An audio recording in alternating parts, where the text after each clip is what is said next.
ভাই কি ইমোশনাল একটা বাচ্চা, ওর ইমোশন দেখে আমারই কান্না আইতেছে। আপনারাও কিন্তু সবাই ইমোশনে পড়েন না, ভিডিওটা শেষ পর্যন্ত দেখেন, তারপর কাণ্ড কাহিনী দেখবেন। পুরো বাংলাদেশের ইমোশনে একদম আসক্ত হয়ে গেছে, সবাই ভিডিওটা ঠিক মতন দেখেন।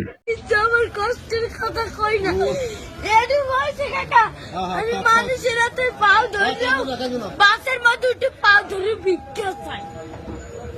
সবাই দেয়, ভিক্ষা দেয়, ভালো মতো দেয়। একজন আজকে একটা তোমার মাঝে খালি একটা মুরগি চাইছি দেখতে। কেটা পারছে? একটা হুন্ডালে একটা সারে ভাই ওনাকে টাকা দিছে অনেক কষ্ট তোমার এখন আছে কে?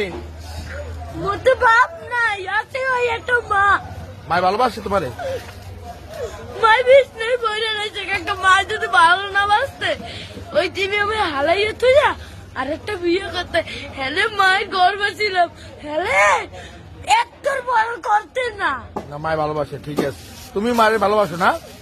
আমার মায় আমাদের একটা মুরগি খাইতে চাইছে, একটা তারে চল এই যে চাইলে লইছি মুরগি চল। আমি তো কেন কই না কষ্টের কথা। তো লাগবে না। এমনকি লেখাপড়া করো মাদ্রাসায়? মাদ্রাসায় পড়ো? সকালবেলা পড়ি, এই বিয়ের বেলায় এই টাকা। এই যে পোলা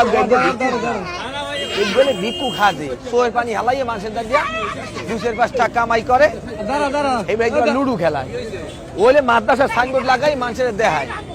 আমি ভিক্ষুকে বিরোধিতা করি না, আমরা আল্লাহ ভিসাবিলে অসহায় মানুষের দেবেন, কিন্তু দেখকে বুঝছে জানি এই পর দেন। ওইলে নেশাগ্রস্ত, ওরে আমি 3-4 বার ভিক্ষা দিছি, 3-4 বার ধরছি, পাগড়ি লাগাইয়া মাদ্রাসার বদনাম করে। হিসাবটা একটু মিলেই দেখেন।